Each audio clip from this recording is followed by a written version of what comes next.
Welcome to Soul Star live from the basement of the Phoenix Center for the Arts. We have Radio Phoenix. Welcome to Soul Star Live. I'm your host, Calvin Worthen, in the studio with lovely lady Sincere. How you doing? How you doing? Yeah, and our very special guest, Mr. Tim Seay, for mayor. Welcome. I like that, Tim Seay for mayor. Black man. Talking into existence. Trying to do it. Hey, just because I know that you're in the political arena, I got to throw one at you. You ain't got no hot sauce in your purse, do you? Well, we always gonna keep it home, You know how the other politicians, we talk about how they carry hot sauce for us, trying to get it in. A little bit of that going. What's going on with you, brother? How you doing? I'm doing well. The campaign is going good. Getting a lot of people to show some solidarity and some unity. And it's looking pretty good. Are you keeping some of your naysayers out of your campaign crowds? Are they showing up too, man? Of course, but you need your naysayers because they're the one that give me the motivation. The one that says that you can't do it, won't do it, will not do it. I just use that and put it in my briefcase and there you go. They're not showing up with signs or nothing like that. They're not distracting you in that area. Well, don't forget, I'm still a grandmaster of state, so I have to be careful. You got to be careful. We're going to get into it then. We're going to get into it. So, Brother Tim, you had told me earlier that you was from my neck of the woods over there in Cook County. I was born in Cook County Hospital, man, so I love people from Chicago. You say you from the Chi-Town, man? I am, and I also was born in Cook County myself. You was born in Cook County Hospital? And I grew up in Maywood. What? Yes, sir. Come on, man. Right next door to Doc Rivers. All right, down the other word. That's good people. Might as well easy. That's good people. God is good people. I like Doc Rivers, man. So how'd you make your way out here from the Midwest? Well, I ended up coming out here. I was married at the time. And my ex-wife was a telemetry specialist, and she got an opportunity to take care over at the hospital at Arrowhead Ranch. Oh, okay. So I packed up my bags, and we packed up our bags, and we moved out. Yeah, but she wanted to move back 6 months later. Oh, it was too hot? I said, well, I can't go back to Chicago, so I stayed. I don't want to sound bad. Yeah, I stayed. Ain't nothing. Love is good up until the weather. Yeah. Until the weather gets the way it is. Man. That's all with right. the city. Yeah. So what did you do before you got into politics? Actually, right now, so I'm gonna have to do my greetings because I am the Grand Master of the state of Right Arizona. on. So Right on. I'm gonna give my greetings. I always have to do that. So, Yeah. So I bring you greetings from the most wishful Prince Hall Grand Lodge of Arizona, Jurisdiction Corporation, and its foundation. I preside right now as the 27th Grand Master and also the youngest Grand Master in the country. Wow.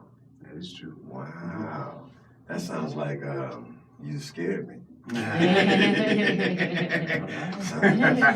gonna put my imaginary tie back on. I'm gonna tighten it up a little bit, make sure everything is good. So, that seems to be something that's very important to you.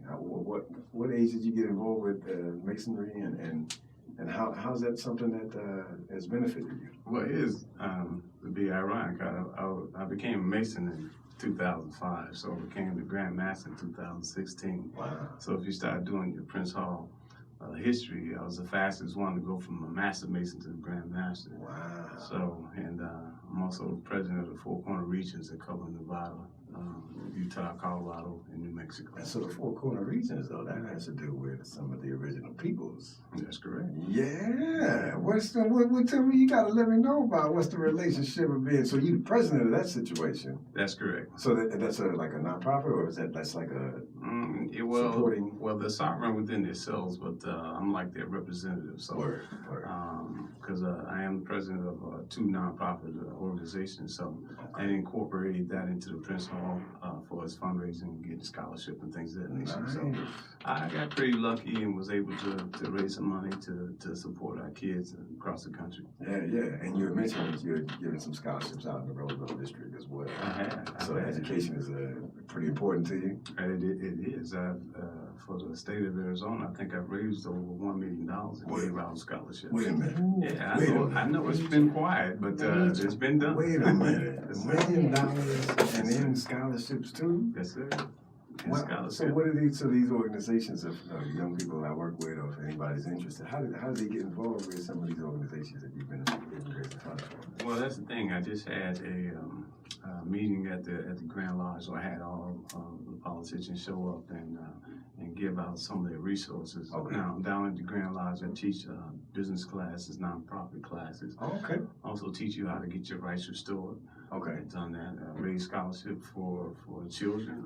Take care of non-violent You situations. sign up for these classes, brother. Hold on, brother Tim. Now, I need some finances. Let me take my notes here. How do I sign up for the finances classes, all the other classes? Man, I just need to get involved, and my listeners want to get down too. So let's deal with the finance part, though, Okay. because I know that's a really big thing here with black folks trying to get their stuff together in America.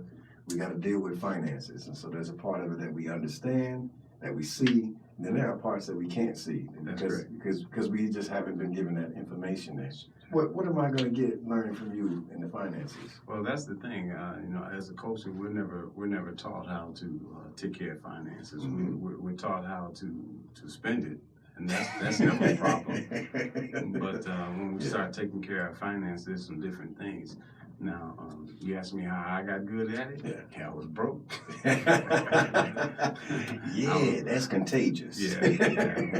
Once you do that, you try not to make the same mistakes twice. So you try to educate yourself and learn all the ins and outs of finances, and that's what I did. So Okay. it was trial and error, but I perfected it and I passed it on. Okay. I don't charge for those classes. Oh, What I do wow. is say, if I teach you, you teach someone else. That's man. Hold on now. I didn't say you didn't have to do no volunteer work. I'm just saying, I ain't saying that you got my vote. I'm just saying, I was thinking about it. You're making me think about it right now. I'm thinking about it. No, but I mean, that sounds like a great opportunity, especially for people in our community and the network that we deal with. Just having resources and accessibility to information. That's what we need most importantly.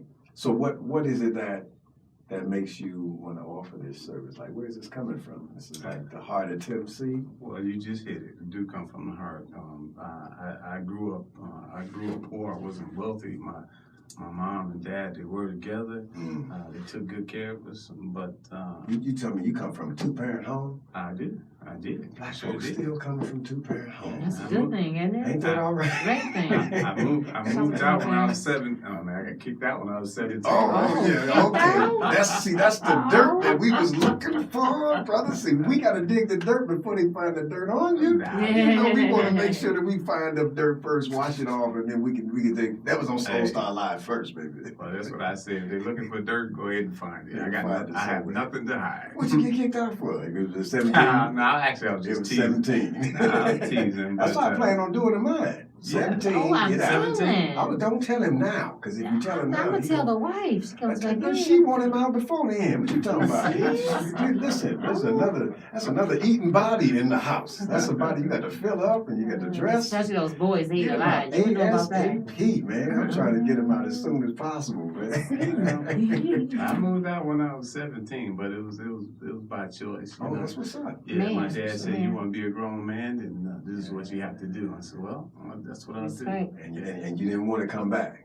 No, I didn't. I didn't come back. Yeah, that's one of those signs of leadership, because I believe there was a gentleman who was 35 years old in the news just about a few months ago. Oh, he probably said sued his parents. Yes, I heard about that. I'm going to work that day, and I'm like, is he kidding me? He got mad because his parents asked him for rent money. Yo. But if you were to stand anywhere else, you would have to pay rent too. Look at there. And you're 35. Listen, if And he borrowed the money to sue his parents.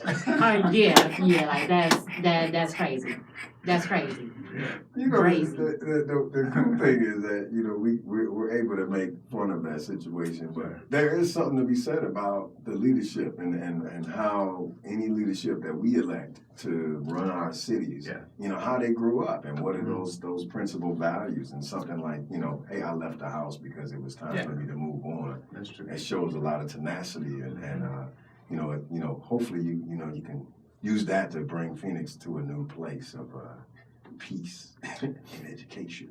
We'll talk about that. Okay. No, you was gonna say, what was you gonna say? Oh no, I was saying that's how we grew up. You know, I did have my dad in my life, and he told me that you're not gonna go to the military. You know, you're gonna go to school. I don't want you growing up like I grew up, and things of that nature. So I took that to heart. So you know, and I love my old man, but you know, he had a 6th grade education. My mom had an 8th grade education. But a 6th grade and an 8th grade education. Yeah, yeah, but my dad made it happen though. You know, we definitely didn't need anything. Yeah, but you wasn't gonna run his house. You That's all right. That's all right. I mean, it goes to show a lot. There are elders in our community who have that very same story, where their parents may not have had the high school or college or anything like that, but you wasn't gonna test them on their numbers, on their business, on their bills, on their organizational skills. Because right now, you have to reteach the millennials. Like the millennials are paying for courses in how to cook meals for themselves, courses on how to balance their budget, courses on how to make sure that they get their bills paid. Like people are reteaching most of the millennial population. They need to know that. On how to do things like make a soup. Oh yeah. Well, so the biggest one is just communication. Oh yes. Teaching them to communicate. Major. Yeah, because I was in a restaurant and I seen 2 kids sitting right next to you. They were cracking up. You know, they were just laughing. But they had their phones. They were texting each other. They were sitting next to each other. They had no social skills. Device, but you know, you have to reteach that. But yeah, that's true. That's crazy. That's I thank God that I was an 80s baby, you know. So, for real, because I mean, the 90s and the millennials, no, I mean, we love them all, don't get me wrong, but I mean, the telephone definitely can be a huge distraction, because I mean, I'm guilty of it too. You know what I'm saying? So, I definitely understand. You just dated yourself like that. I do. 80s, baby. You made all of us feel really old. Oh, did I? Yeah, that wasn't. No, it's fine. I mean, that wasn't the point, though. I wasn't trying to do that. But you was born in 85, 86. I wasn't. I know. Do I look that young, though? Yeah. Girl, you better watch it. I've been trying to. The 70s was a good decade. Just letting you know, that's where I was at. The 70s was a good decade. Girl, I was a youngin'. I wasn't knocking that. No. This is Soul Star Live here. Come on, you got one for us? You got enough? Yeah, I do. I want to pay these bills. You see the lights and everything flickering? I got to pay the bills. Okay, you gave me the money a little late this time, but here we go. This program is supported financially by the Womack Cocktail Lounge, 5749 North 7th Street in Phoenix. The Womack has dining, dancing, electric live bands, and vintage playlists. Open 4 p.m. to 2 a.m. daily. TheWomack.us, The Womack on Facebook and Instagram. So live. And we'll be back right after this break. Welcome back to Soul Star Live. In the studio with our great special guest here, Mr. Tim Seay. Yes. Let's jump into a little bit of this election conversation here. We were kind of getting briefed a little bit about how it all works out. So on the 28th of August, there's a primaries. That's correct. And that's not where your name is going to be. No, it will not be on the primary ballot, which is being mailed out now. Okay. And the poll balancing will be August 28th. I will be on the November 6th. The special election for November 6th. So all of our listeners who are looking to make votes for the mayoral position here in Phoenix, it's going to be at the special election. November 6th. And make sure you mark SEAY. You got to make sure you choose correctly. That's right. You got to choose correctly. So what brought you into politics in 2018? Like what spurred this on? I mean, you already do some significant work, it seems like, in the community. You're out and about, you're helping out with your brotherhood. What brings you into politics now? Well, the truth is, I woke up on my birthday, and this was 3 years ago, and I thank the Lord for waking me up like I usually do, but I couldn't sit up. There was a pressure on my chest where I couldn't rise up, and that pressure, I would say it was the Lord telling me He had to speak to me. And before He would let me rise up, He had some questions for me. One question said, I need you to make a sacrifice. That's what He said. I need you to make a sacrifice. He said, I need you to run for mayor of Phoenix. I'm not kidding. That's what he said. Wow. Mayor Fink, I said, well, I'm the Grand Master of the State of Arizona. Why would I want to do that? Yeah. And he said, because you need to make a sacrifice. And what I mean by sacrifice, your coach is going to turn against you. They're going to call you different names. They're going to be following you. And I said, okay, if that's what you want. And after I agreed to that, I was able to rise up, and I went on about my day. This before I knew Stanton was resigning or anything else. Oh, wow. Yeah. Wow. This is before. Yeah, I'm doing the Lord's work. That's what I'm doing. Mhm. I'm doing the Lord's work. Right, man. So is there anybody in particular you want to give some shout outs to for support? And, it's really about the people who help us, be who we are. We want to make sure that we are mentioning everybody. Anybody significant you want to say a big thanks to, and give some support and shout outs to? Well, first of all, I have to give a shout out to the organization that I'm over, and that's the Masonic Order and the Eastern Stars and Knights Pythagoras, which I'm over. And so they've helped me out, and all my volunteers and the great city of Phoenix has really chipped in. It started out rough, but now they actually are coming together and say, you know what, this can happen. Yeah. It can happen. I saw you out at the Juneteenth, man, and it was good. Just and I seen you a couple other places, man. So I do want to say that it's good to see a brother out and about. I have never been in a position where, like now, I'm meeting people and interviewing people, and Social Live is only 3 years old, so. But this is like my first, big political interview, so I'm feeling really good. But I've seen you before this, you know what I'm saying? Like I seen you on the street, so when Sister Sincere was like, "Hey, we got this brother," I was like, "Hey, man, I've seen that brother before. He was walking around Juneteenth." So you like a man of the people. Yeah, I am, and just and you don't from see other, just from other people, well, como estás? Esto está hablando. Wait a minute. That's right. Como se siente? Lo siento. Oh yeah, I can get it in. Tú hablas español. Un poquito. That's what's up. That's what's up. I speak 5 languages, and my biggest one is jive, but we'll talk about it later. You got it. Now I'm able to communicate with just about anyone. So I went to just about all the neighborhoods, and they've been supportive.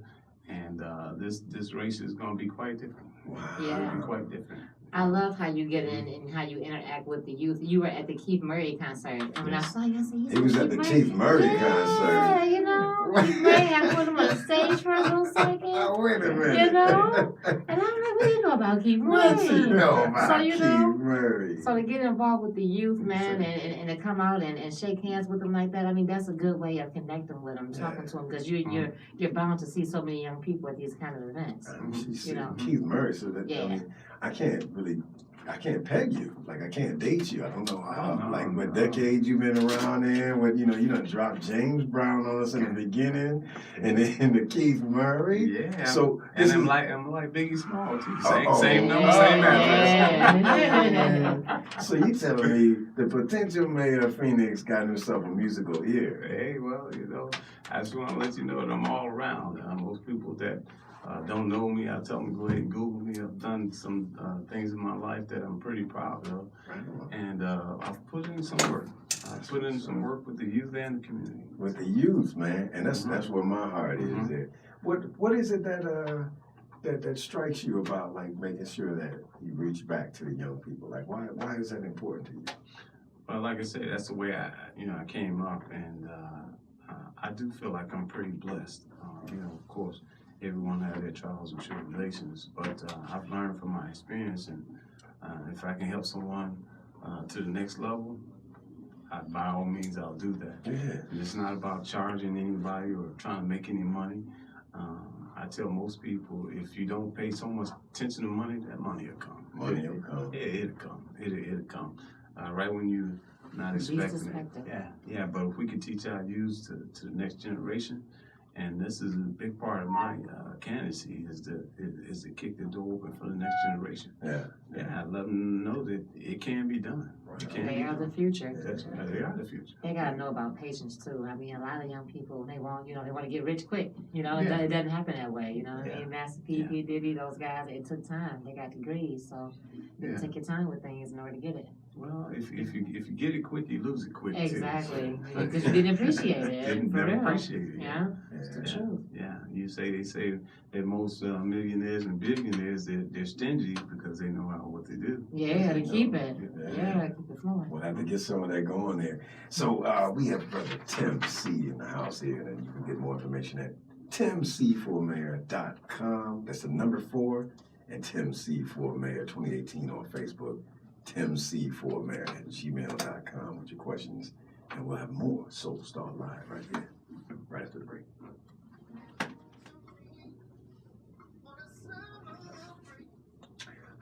Welcome back to Radio Phoenix, Soul Star Live. How deep is your love, my main man, PJ Morton? That's what we need in Phoenix. We need some love. How deep is the love in Phoenix, The man? whole world needs love. One big hug is what we need. But if we start shining over here, they gonna copy. Catch on to it. They gonna catch on to the glow right here. We gonna start shining with the mayor, That's right. Tim Seay for mayor, showing the love to Phoenix, Get out man. there and vote. So in you choosing this particular city, is it because this is just where you reside, or is there a particular part of the calling? When you heard the voice of God telling you that this should be something that you should do. Phoenix was the place. Is it because of your location physically, or is there something deeper? That would be connecting you to this place. Like Biggie Smalls, I ain't know the same. Right here in Phoenix. That's where you at. Right here. Home is everywhere. That's right. Right here. The Grand Lodge is right here in the hood on 24th Street between Southern and Baseline. Yeah. And they build around it, and they wanted me to sell it. I said, no. That's where it stayed. That's where it's for the community. And this is where the classes and everything That's correct as well. So it's kind of like a hub, like you're creating a little network for people to go into. What's the address so we can get the people out to the classes? It's 6035 South 24th Street. Okay, you don't know where that is. Yeah. 6035 Sincere. Come Okay. on, I'll be announcing it on. Come on, listeners. 6035 South 24th Street. Excuse me. You gotta Google it, 85042. All right. And then for those classes, because we really about community here, Soul Star Live. So how do those when those classes get started? When can somebody check out websites or dates? What I do is, if you go to the Prince Hall, you have to go to the Prince Hall website. Okay. And then, of course, that'll pop up. And what I do is I teach on first and last Saturdays. Cool. And if there's something especially neat, I get young men at their rights restored also. Okay. I do those on Tuesdays, second Tuesdays, and things like that. Getting their rights restored. I know you mentioned earlier the number was 117. That's since I started my candidacy. I got 117 rights restored, and they're now registered voters. So explain that to our listeners. What does that mean to get their rights restored? Well, most of our culture don't understand if you've done your time, you've done over 7 years, and you haven't gotten in trouble, you be able to get your rights restored so you can start voting and being a citizen again. If I had a felony. That's correct. Okay. That's correct. As long as it wasn't murder. If you murder, you're probably still in jail. You're staying there, brother.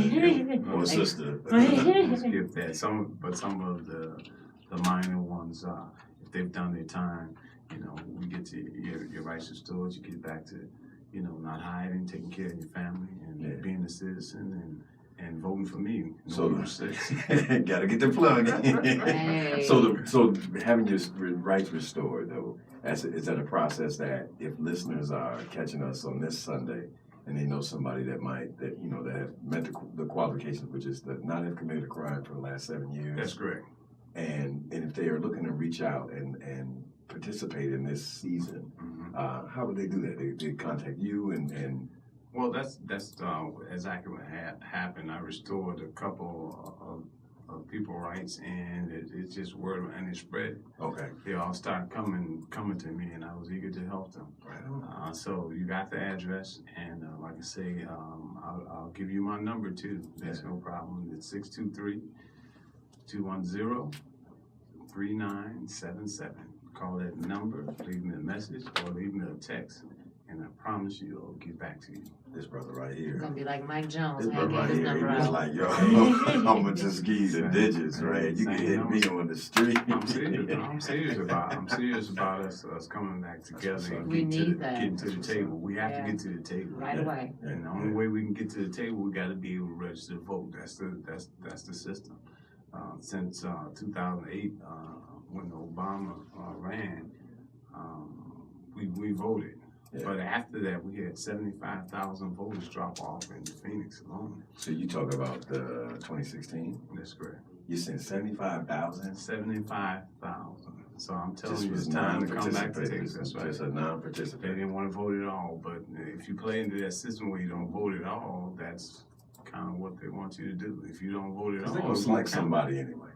If you don't pick something, they're gonna pick for you. I'm just saying, if you don't vote, it won't count. If you don't vote, it won't count. That's you know, because there's I will have to say for my generation, which is, I think I'm in X, because they keep changing the names on us. That is something that we that participation part. That's something that I know that my generation has often decided not to Exactly right. play a role in. That's correct. I didn't know it was that many that chose not to vote over this last particular election, but I know that there is a skepticism that comes along with participating in this free-for-all, especially something as large as the presidential election. But something more local, you know, I can see, you know, getting 600 more people registered from the time you go. Well, touch on the importance of the local vote for people in my generation. Like, why, you know, sell me on the idea. Like, why do I need to participate? Well, here's the importance of it. This is fifth largest metropolitan city in the United States, Phoenix, Arizona. They've never had a black mayor, never had a black governor. And why is that? Because we never come to the table to vote.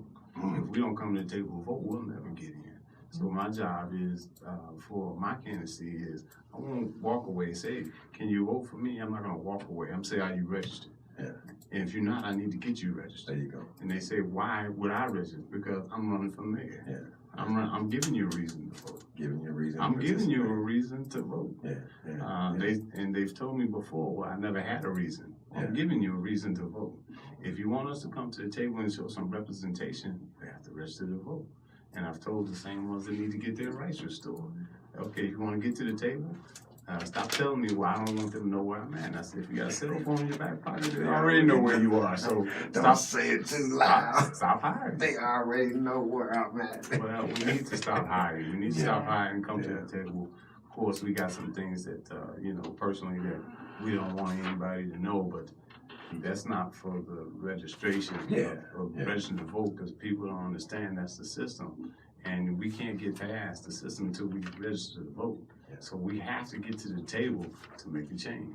And if we don't get to the table, there's no one going to change it for us. Wow. So are you, would you consider yourself an independent in this race? Well, now, when you're running for mayor, that's what it is. It's nonpartisan. Okay. You know, if you're running for governor, you know, you have to make a choice. For the mayor, it is about the people. You know, so there's no sides that you're going to pick. You know, but if you ask me, I'm a Democrat. Yeah, I'm a Democrat. I was trying to, you know, what I was trying to do was, you know, trying to beat around the bush. I saw the bush. I saw the bush there. I'm ashamed to say that. I had to give you the political answer. No doubt. You got to give me the politics. We got to run the PC. So, voting for you, this question is coming from one of my mentees here. This is pretty cool. So how is voting for you a good thing for a black person? And what's the benefits for the black vote, or even the brown vote, or, you know, the Phoenix vote? What's the benefit? Well, the benefit is the numbers, what people have left out. I've gotten 61% from 18 to 40 to register to vote. Now, most people say that is it important for me to black? vote. He said, well, I won't vote for you because you're black. I said, well, I just happen to be black. And I'm running for mayor. I'm not focusing on the history part and nothing like that. I'm here to get to the table. Righteous. Now, the other stuff will fall in line. It'll fall in line. But I tell most of them, I just happen to be black that I'm running for mayor. And the importance is, if we're going to show some type of representation, we have to get to the table. And I was just in City Hall, and I was down there. They were doing an appointment for the 5th District, and we have no representation. And that's why I say time is now. If we don't do this now, it'll be another 50 years. Another 50 years. We have to get it done. And not having any representation means that when funds are being allocated in the city, when construction or jobs or contracted jobs are being allocated for the city, that means that we don't have anybody saying, make sure you get them. That's correct. If you're not at the table now the city is broken up into a district, and this part is the 8th district, and they're represented with districts. But being the mayor, you should be able to, make sure that the allocation of fund is divided evenly. Nice. And some cities need more than others. We already know that. So it's very important to get control of the funds and make it equal representation. And some cities need just that in itself. They need some diversity in that's correct. How those resources are being used.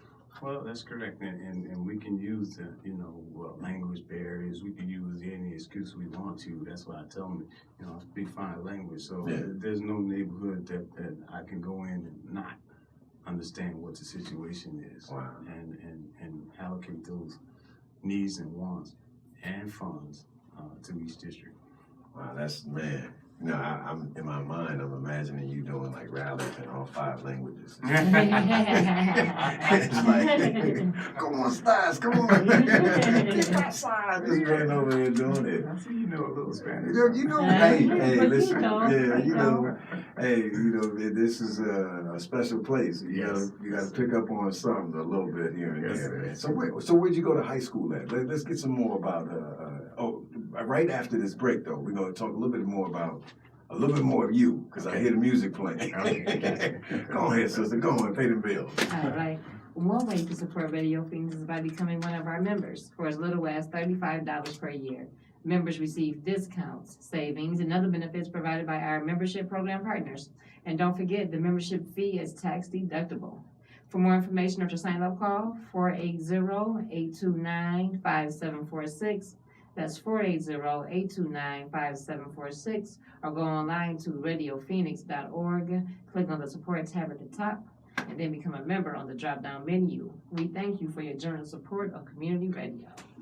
This is Soul Star Live, and we are shooting it back to Calvin.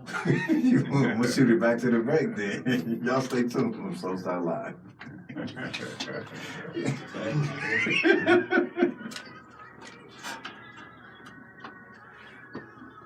Welcome back, Soul Star Live. Queen sister, Tina Turner. Hey, loving Tina Turner. She's about 70-something, but looks good for her age. You say she about? Well, no, she is 70-something. You rolling up the dice. You rounding up. She about, what would you say? I'm about gonna a good definitely. 75, I'm going to say that she is in her 70s. Yeah, but I'm saying she still looks good, though. I'm not going to round up.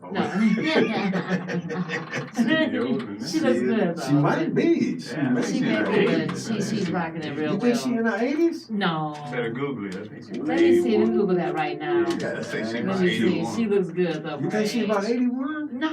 Oh, man, I cannot wait Give to me be like 81. 2 or 3 minutes. I'm pulling it up. I'm gonna work on myself. Well, black, we don't age, that wrinkles on it. 79? 79? 78. 78. You're right. He was. Back in the studio with brother, I was close, Mr. Tim Seay. That was a good answer. So it was good to round up, you see? See, you're 70 right, something. 70 something. Yeah, We're right. in there. So how old are you?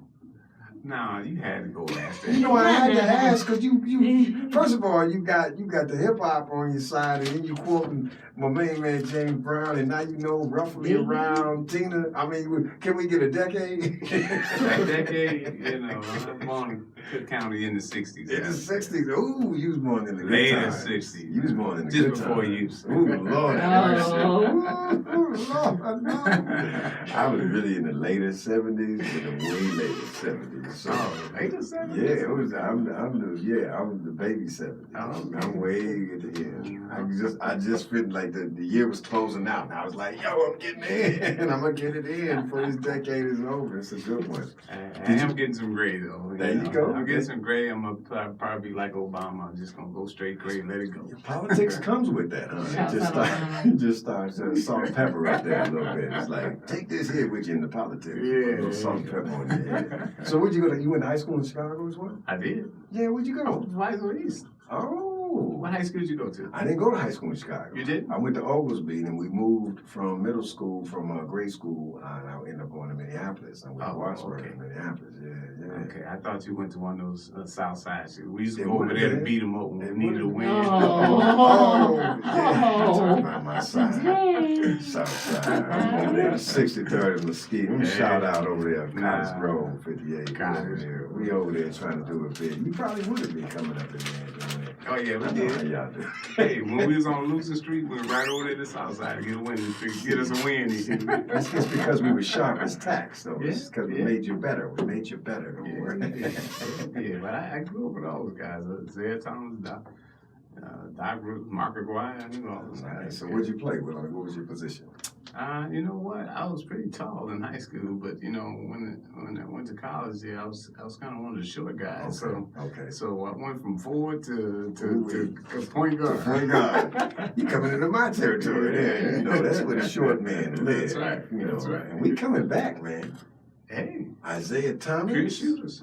You know what I'm saying? It's a shooter's Curry. game. It's a shooter's game. It's now. just gotta be a shooter, no matter how tall you is. Yeah, You know, I had to work on my jump shot for the, open Oh, you gym. slam dunking too? No. See, because I was born in the 70s, Uh-huh. and I claim that, and so my joints Don't also allow you claim to- that. Yeah, gravity is a little rough for us right now. It's pulling down a little harder. Arthritis. So I'm working on the jump shot, and it's liquid. It's liquid. It's liquid? No, it's liquid. I like to miss like maybe once or twice to keep everybody calm. Yeah. You don't want to get rowdy. You don't want to get rowdy. Nobody to get riled up. We gotta see the scrapbook now. Come We have to on see now. the scrapbook now. We're gonna go to East Lake Park. And we're gonna Tim Seay, Calvin Worth at East Lake Park. We're gonna be hooping on the Saturdays. Hey, you know how Chicago, we played in our street shoes and dress clothes. So you have to see, be careful. You know? Don't make no threats on the radio. You know we gonna be over there. That's what we're gonna have the celebration party at East Lake. That's right. And we start hooping. That's right. We start hooping. And then, what if we elected a mayor that's playing basketball all night long? All around. I'll be all around. That's all right. That's all right. That's good to know, man. So if the people want to reach out to you, you gave the phone number, and then the email is going to be Tim Seay. The number 4. The number 4 at gmail.com. That's correct. Tim Seay, the number 4, mayor at gmail.com with your questions and all of your concerns. That's right. And then Send it to me. what is the, you got any events, any rallies, anything coming up that you want to let the people know about? Well, what I'm going to do is once I get on the ballot, which will be after the 2018. Okay. Then I'm going to have a get together with all the volunteers that help me, and anybody else that want to show up. You know, it can be the entire city. I'm gonna have it right down at the Grand Lodge. Okay. And we're gonna have a good time. I'm gonna show my. We will definitely be announcing that one right there. I'm gonna show my appreciation because we had a lot signed up for. Did the signatures and they got out for me, and I appreciate it. You know, I really do. That's all right. That's all right. So do mayors generally interact with the presidents? Yeah.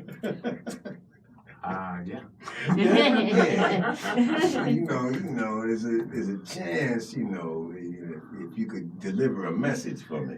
Oh, Well, just let me tell you this. I'm pretty sure. I'm pretty sure once I'm elected, I will be getting a call from him. I don't know what the type of call would be, but I'll be getting the call. Like, look, man, young fella from Chicago wants to borrow $1. That's all I just tell Trump. And I need $1 from Trump so I can sell it on eBay. That's it. I sell it on eBay. I'm telling you, I just Trump's dollar. Trump's dollar. Huh? Okay, then. So the climate now. You know, before we wrap up the show, the climate now is really intense with some racial bias and more bigotry. Sure. What are your plans to try to really unify people here in this city? Well, I think me able to speak several languages will help because when I was going out getting signatures and I was talking to people, I spoke in that language. Wow. And they just say, hey, give me the petition, I'll sign. Yeah. Because you're able to communicate with us, we'll be able to address you and speak to you. So communication will be a big part of it. Yeah, clearing the air a little bit. Yes, sir. Yeah, that's good, because I don't want to be afraid to walk around Phoenix. No, you shouldn't be afraid, but I can tell you this, since I started my campaign, I've gotten some different calls and, trying to make me react a different way, but I haven't felt. Wait, you got threats? Well, I'm not going to say Come that. on, man. Don't be, you're going to be threatening, man. Yeah, but, I'm not going to say that, but. maybe. You know what I'm saying? We had to work it out. No, but I have gotten some different calls and people. It's not working. Well, there's it's still out there. Yeah. It is still out there, but we're able to deal with it. Yeah. Well, I just feel like it probably is not as worse as some other cities, but it has the potential to be to erupt. There are people. I see more and more people walking around with their weapons on their hands. Yes. Just this place being the wild, wild west. I mean. It could. Speak a little bit to that.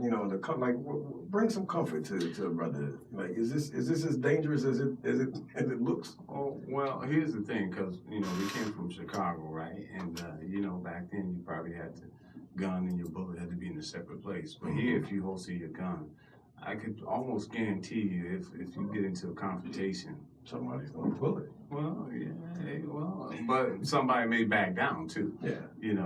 There won't be the surprise element.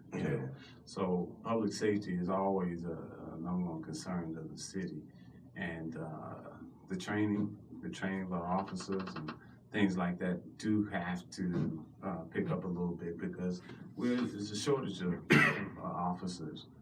In Phoenix. So it's not even just officers. I mean, the stand your ground is a scary conversation to have.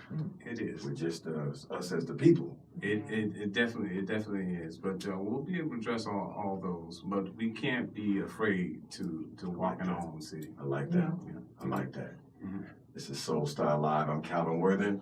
I'm Lady Sincere. Well, hey, man, Tim Seay in the house. Thank you so much for being our guest, man. Thank you. And you know what, we're gonna have to have you back on too. Okay. Get you on and we have a good conversation, man. We can do that. Have a great week. Good night.